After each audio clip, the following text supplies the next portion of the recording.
Eu agradeço muito, muito mesmo a aceitação do convite do Dr. Dimas Covas, diretor do Instituto Butantan.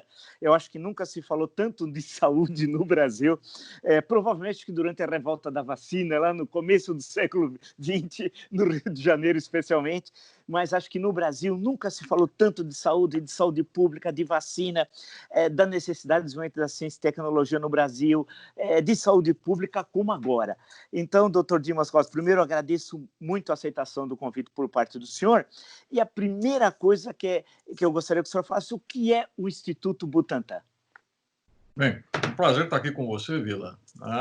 Você sabe que eu admiro você há muitos anos pelas suas aulas de história e pela sua memória prodigiosa, né?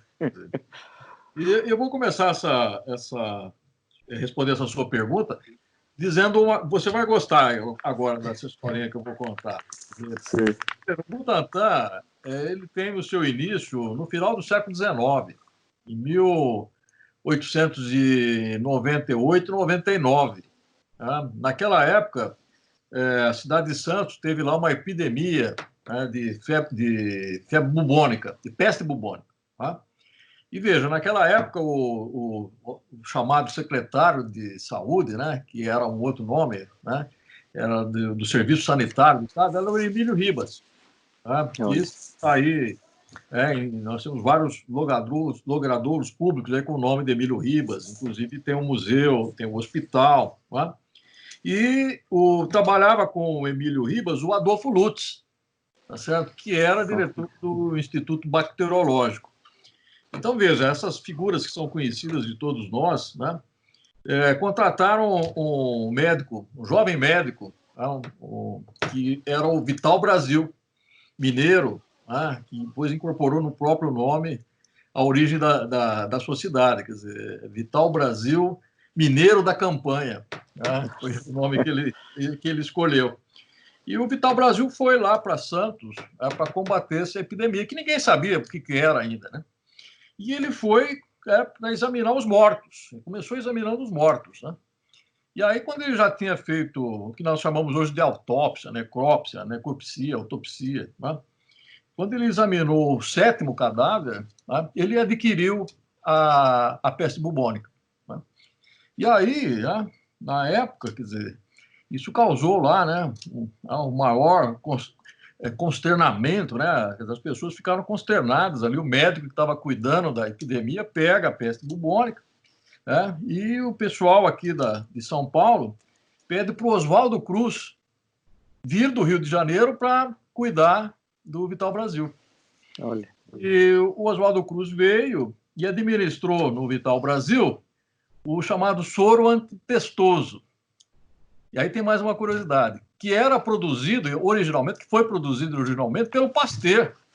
Olha. O Instituto Pasteur da França. Né? Sim. E o Vital Brasil se recuperou, conseguiram debelar lá a peste bubônica, né? E aí ele retornou para São Paulo e foi encarregado pelo Adolfo Lutz de montar um instituto serum terápico para produzir esse soro.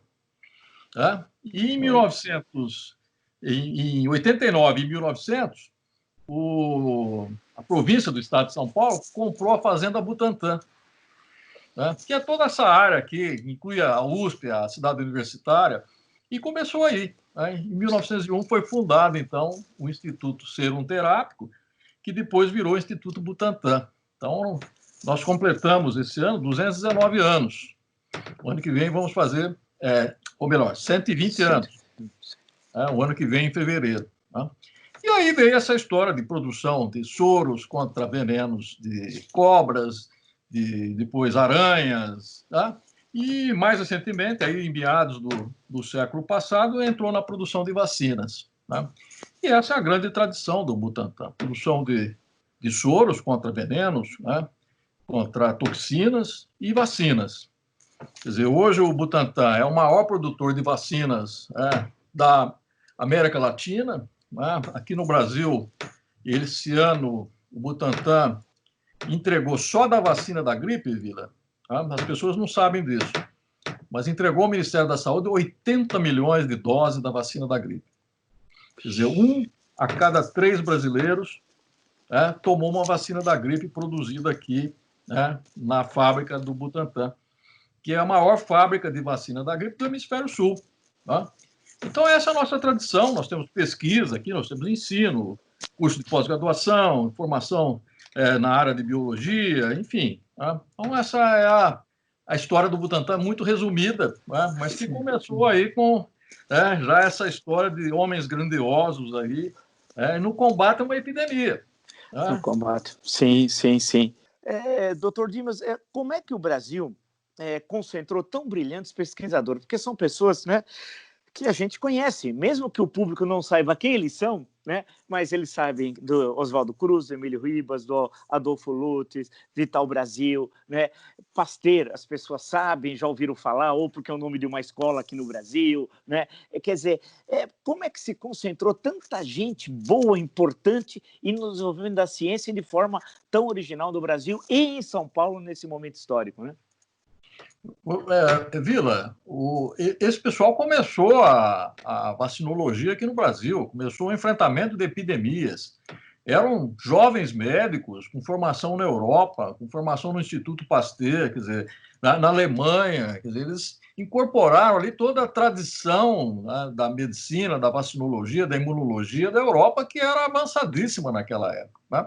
E isso veio para o Brasil, quer dizer, eles foram discípulos, sem dúvida nenhuma, de uma escola europeia muito poderosa nessa área e conseguiram implantar aqui. Quer dizer, nós enfrentando aqui as doenças tropicais, né? Depois teve a questão da malária, a doença de Chagas. Quer dizer, eles se rebelaram aqui e construíram, né, uma imunologia, uma vacinologia, né, uma soroterapia muito importante no mundo inteiro.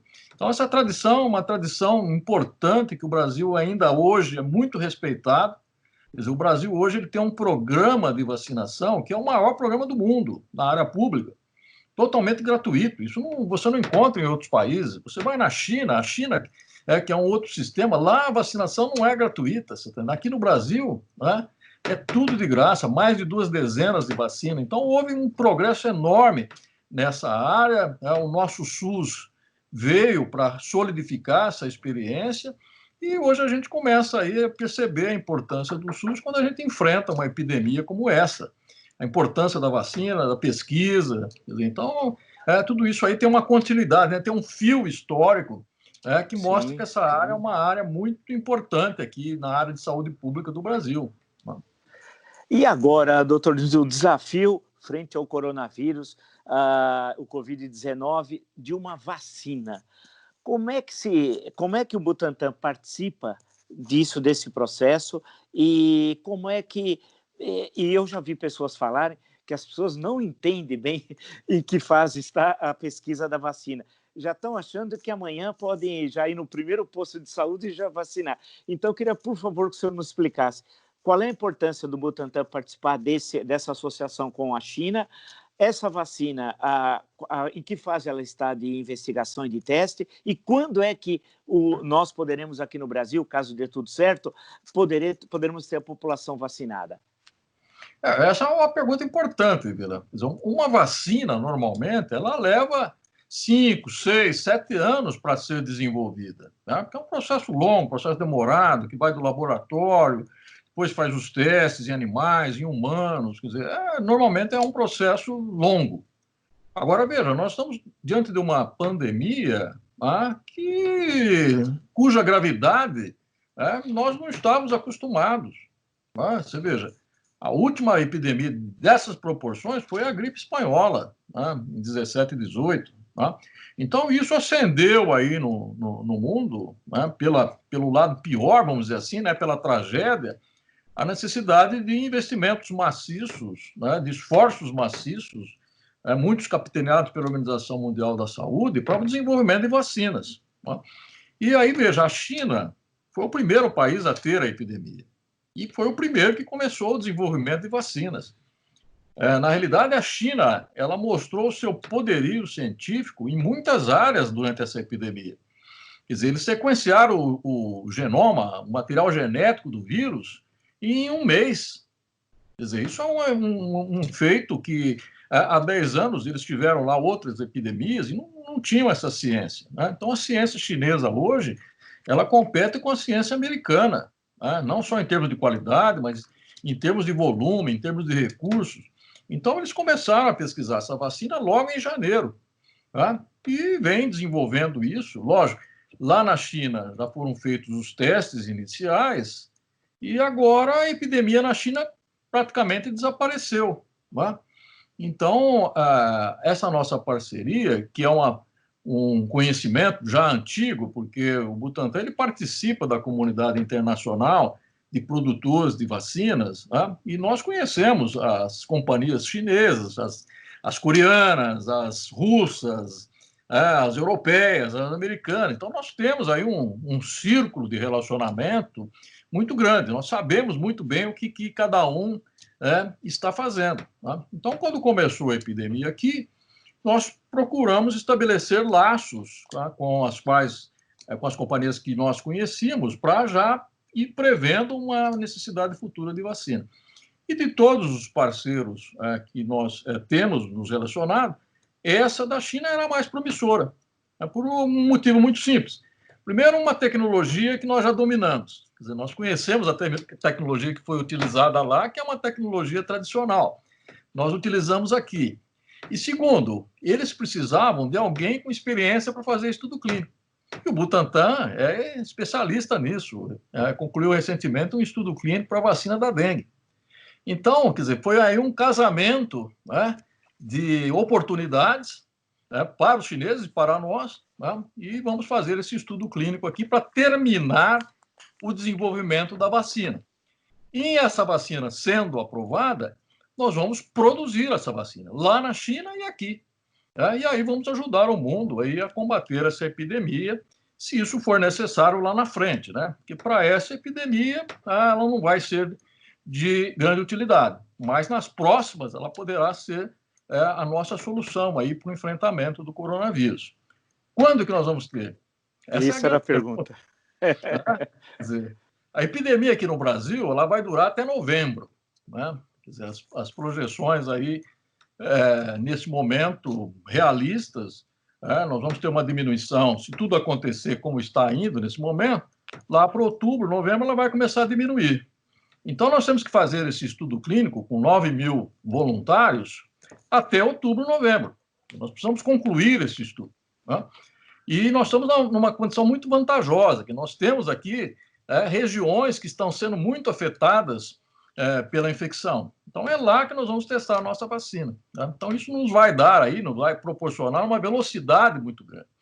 E se tudo ocorrer, se a vacina for aprovada, se ela passar nesse teste clínico, nós podemos ter essa vacina no primeiro semestre do ano que vem, que é muito otimista, sem dúvida nenhuma, mas que explica por essa urgência aí, mundial para termos uma resposta que seja efetiva. Explica para a gente, assim, de uma forma simples, doutor Dimas, uma vacina tem uma epidemia, aí alguém, a área da medicina infectologia, não sei se eu não estou cometendo nenhum erro aí, devo estar, porque eu sou ruim nessa área, mas aí se detecta, tem uma grande epidemia e tal, aí não se tem vacina contra aquilo. A primeira etapa de construir uma vacina, como é que se faz a primeira etapa? A primeira etapa é identificar o agente causador, o agente infeccioso.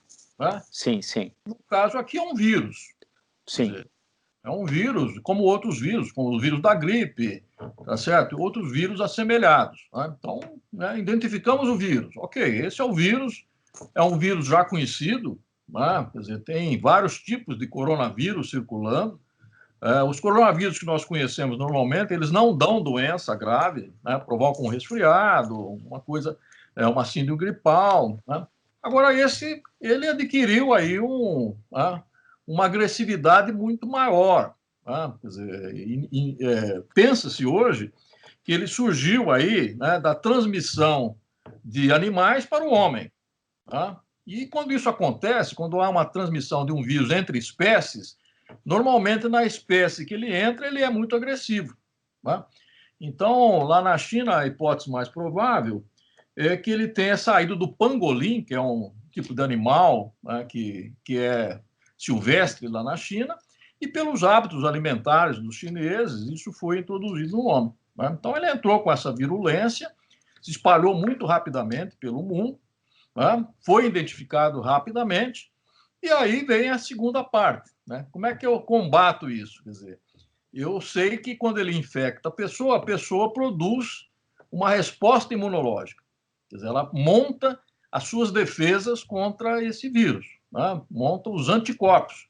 Então, nós sabemos que ele é um vírus imunogênico, quer dizer, ele faz com que as pessoas respondam a ele, né? Então, já é um outro passo que a gente vai tentar agora pegar o vírus inteiro, pedaços do vírus, vamos produzir isso em diversas tecnologias para a produção da vacina. Então, a vacina é um simulacro do vírus. Sim. Ela contém pedaços do vírus ou material genético do vírus, enfim, que vai ser introduzido no indivíduo e o indivíduo vai produzir os seus anticorpos contra aqueles pedaços. Mas esses anticorpos também protegem contra o vírus inteiro, né? Então, aí a gente vai ter a vacina. E aí vão os testes clínicos, né? Quer dizer, primeiro, o que nós chamamos de teste 1, numa pequena população, né, para saber se tem efeitos adversos, reações provocadas pela vacina. Se não, vai para uma fase 2, aí é saber se a resposta imunológica funciona. Se funciona, pronto, ok, estamos aqui com uma boa vacina. Vamos aplicar agora numa população para saber se ela é efetiva, né? Vamos fazer um grupo controle com placebo, um grupo que vai receber a vacina, e vamos ver se esse grupo que foi vacinado está protegido contra a infecção. É o que nós vamos fazer aqui agora, né? Vamos terminar o desenvolvimento dessa vacina fazendo esse estudo clínico. Então, vamos partir do pressuposto e esperar, doutor Dimas, que dê tudo certo, tal. Aí teria a possibilidade, no primeiro semestre do ano que vem, né, de começar a fazer aplicação em massa. Como é possível produzir? Nós temos 212, não sei como é, 213 milhões de habitantes hoje no Brasil, ou algo próximo a isso, né? Pouco mais de 210 milhões. Como é possível, porque é diferente de uma vacina das campanhas, eu lembro quando o Dr. Seib vinha ao Brasil, tinha todas aquelas campanhas e tal, né? Essa é uma campanha de massa mesmo, né? Como é possível produzir tantos milhões de vacinas e como é possível imunizar a população? Eu sei que eu estou trabalhando, no caso da segunda parte da pergunta, com uma hipótese que a gente não sabe, isso a história que vai dizer. Mas que desafio é esse? Bom, em primeiro lugar, você tem que lembrar o seguinte, nós já estamos sendo vacinados, né? Sim, perfeito. Nesse momento, a infecção está pegando as pessoas estão sendo infectadas e as pessoas estão, né, naturalmente sendo vacinadas. Ou seja, aquelas que não tiverem doença grave, que não forem a óbito, estarão imunizadas, estarão vacinadas contra esse vírus. Então, isso já vai reduzir muito a população que vai precisar de vacina no ano que vem. Quer dizer, no ano que vem, quem vai precisar da vacina? Aqueles que não foram acometidos pela infecção, né? Os dados preliminares de outros países mostram que 30%, 40%, 50%, às vezes até mais, da população tem sido acometido pela infecção natural, né? Então, isso já vai reduzir substancialmente a população-alvo. Segundo, da população, quem que está mais exposto aos efeitos danosos do vírus? População de idosos, população de pessoas com comorbidades, pessoas que vão trabalhar na linha de frente, na área de saúde, segurança pública, serviços essenciais, né? Então, você já tem aí, naturalmente, as subpopulações que serão eleitas para receber essa vacina e que esse número será, com certeza, muito menor do que os 212 milhões de habitantes que nós temos aqui no Brasil. Então, isso já reduz muito a necessidade da produção. Quer dizer, vamos ter que nos preparar para uma epidemia em 2023, 2024, quando ela pode retornar. Aí sim nós vamos ter a necessidade, se o vírus não tiver nenhuma mudança, de aplicar numa maior quantidade de pessoas no mundo todo.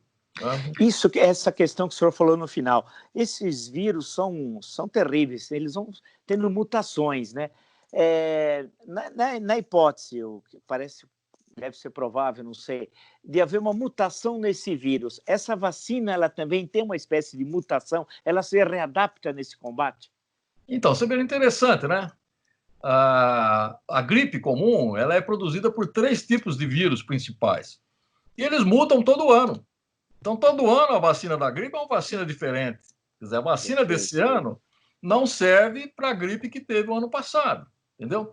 Então, é feito a vigilância, o sistema de vigilância no mundo inteiro, onde se coleta, né, os vírus que estão circulando, e aí você tem o tempo para a produção da vacina contra aquele vírus. Né? Isso acontece com a vacina da gripe. Então, por exemplo, como o inverno na Europa ele é em oposição ao inverno aqui, quer dizer, no inverno lá nós sabemos qual é o vírus que está circulando. E nos preparamos para ter aqui na nossa estação o vírus que vem. Né? Ele sempre desce, ele vai do norte para o sul. E a gente já se prepara para fazer essa vacina, porque a gente já conhece qual é o vírus que vai ser circulado. Né? É essa a lógica, você está entendendo? Mesmo que tenha uma mutação, hoje nós temos tecnologias que permitam você fazer rapidamente a mudança da composição vacinal, porque o vírus mutou, o vírus teve uma alteração. Né? Perfeito. Deixa eu agora, descendo aqui para os episódios aqui nosso do coronavírus aqui, da pandemia aqui no Brasil. Tivemos substituição 2 ministros da saúde, temos um terceiro que ele tem um exercício ilegal da medicina, porque não tem noção alguma. Acho que quando ele fala, estou com problema no coração, ele põe a mão na testa, então, para ver os batimentos cardíacos na testa. Então, a questão que se coloca, como é que o senhor avalia tudo isso? O senhor que está acompanhando aqui em São Paulo, participando do comitê, a política desenvolvida eu acho que começou, não sei se foi a última semana de janeiro, começo de fevereiro, por ali, né? Quando tem os primeiros sinais do vírus no Brasil, não sei se eu estou correto. Como é que o senhor avalia com o ministro Mandetta, o ministro Taik e agora esse senhor general que está comandando aí o Ministério da Saúde? Veja, Vila, uma epidemia dessas proporções, eu tenho dito, tenho usado essa imagem, é uma guerra. Quer dizer, você está enfrentando um inimigo que ele é invisível, que se dissemina subrepticiamente por todos os cantos do país e ela ataca fortemente. Quer dizer, então é um inimigo muito traiçoeiro e perigoso e que já matou até agora, até o dia de hoje, mais de 44 mil pessoas. Tá? Então, veja, como é que você enfrenta uma guerra? O país tem que estar unido. O país tem que organizar-se, tem que pegar as suas forças, né, e falar, olha, esse é o nosso inimigo, vamos combater esse vírus aqui, vamos proteger a nossa população, vamos ganhar essa guerra. Bom, agora, se você no teu exército começar com atitudes contraditórias, né, um pelotão vai para cá, o outro vai para lá, um ajuda o inimigo, depois dá tiro na própria força, quer dizer, nós vamos perder a guerra. Tá? Quer dizer, lógico, estou exagerando um pouco aqui, mas o fato é o seguinte, que a falta de uma coordenação, de uma direção única, tem permitido que a gente progrida muito rapidamente nessa epidemia. Quer dizer, os estados, por si, estão tomando medidas, muitas vezes, dependendo dos seus governos, têm sido eficientes, né, em grande parte deles. Mas, mesmo dentro do estado, você tem populações divididas. Você tem um grupo que fala, olha, essa epidemia não existe, essa epidemia é uma ficção. E aí você tem esses conflitos, esses confrontos na avenida, pessoas se aglomerando, pessoas não respeitando, não acreditando na gravidade da doença. Ou seja, essa situação ela é muito favorável ao time do vírus. Né? Ela joga muito a favor do vírus. Ou seja, nos fragiliza a todos. Né? Será que chegamos ao platô? Porque eu ouço bem, desde do mês de fevereiro, meados de março, né, sempre essa conversa. Não, a curva está, essa discussão, né? A curva vai subindo, vai chegar um momento que vai ter um platô. O deputado Osmar Trevas, conhecido como Osmar Terra também, ele tinha dito que era o dia 8 de abril. Eu nunca me esqueço, porque eu nasci em Rio Preto, São José do Rio Preto, mas depois cresci em Santo André, e dia 8 de abril é a fundação de Santo André. E na escola lá a gente cantava o hino, falava do João Ramalho, etc. Tal. Ele disse que era o dia 8 de abril. Puxa, nós já passamos já algum tempo do dia 8 de abril, mais de 2 meses. Chegamos ao platô, a curva está começando a descer, ou esse fenômeno ele muda de estado para estado, de região para região, doutor? A sua afirmação é correta. As epidemias, elas têm velocidades diferentes, né? Então, ela começou aqui pela cidade, pelo município de São Paulo, então aqui ela está adiantada, tá certo? Ela está adiantada 30, 40, 50 dias em relação a outras regiões do Brasil, onde os vírus foram introduzidos mais tardiamente. Então, esse é um ponto importante. O segundo é o seguinte: se nós não tivéssemos feito nada, se nós não tivéssemos tomado nenhuma providência, a epidemia já teria vindo e passado, né? Já teria subido, acometido milhões de pessoas, né? Matado milhões de pessoas, mas ela já teria terminado, né? Então, essa seria a primeira situação. Eu não tenho nada para fazer, gripe espanhola, 50 milhões de mortos, né? Bom, aí nós fizemos, né? Adotamos uma política de quarentena, de isolamento social. Com isso, nós diminuímos a circulação do vírus. Quer dizer, o vírus começou a ficar mais restrito e, portanto, ele não teve aquela explosão.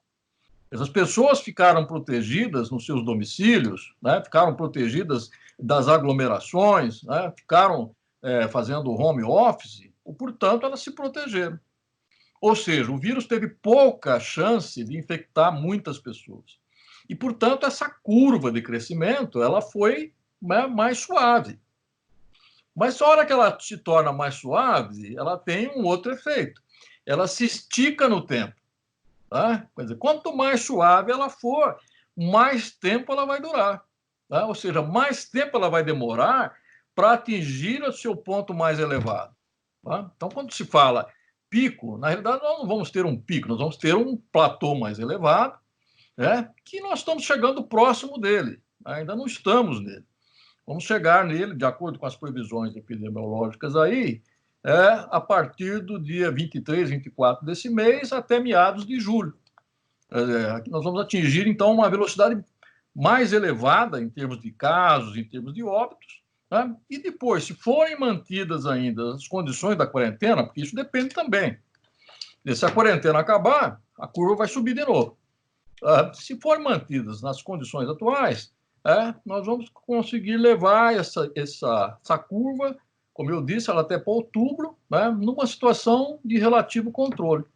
Se perdemos o controle, vai subir, né, e aí vai se tornar um pouco mais explosiva, né? Essa questão, então, justamente, doutor Dimas, em alguns estados, será que não está faltando um pouquinho de responsabilidade dos gestores de saúde pública em relação ao retorno, entre aspas, da normalidade? Porque se vê um monte de gente nas ruas, uma colada na outra, no comércio popular, parece que é um desespero para ir a shopping, parece que é um shopping maníaco, uma espécie de doença, que se não for ao shopping não vive.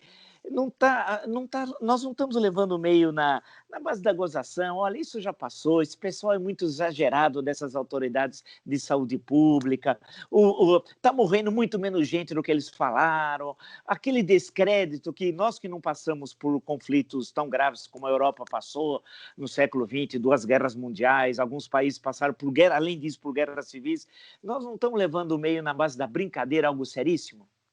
Olha, eu dei uma entrevista essa semana, agora já não me lembro mais, mas o título era exatamente esse: nós não estamos levando o vírus a sério. Foi no Globo, acho que foi no Globo. Foi no Globo, isso, foi no Globo. Nós não estamos levando muito esse vírus a sério, você está entendendo?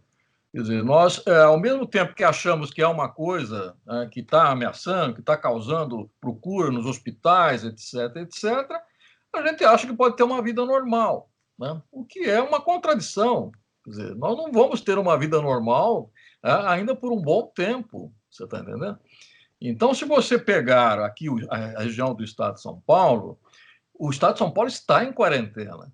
Quer dizer, a quarentena não foi abolida, né? Ela está mantida, inclusive, pelo decreto do governo. Quer dizer, nós reconhecemos que nós vivemos uma situação excepcional e que estamos em quarentena. Né? Portanto, as medidas de isolamento social elas devem continuar.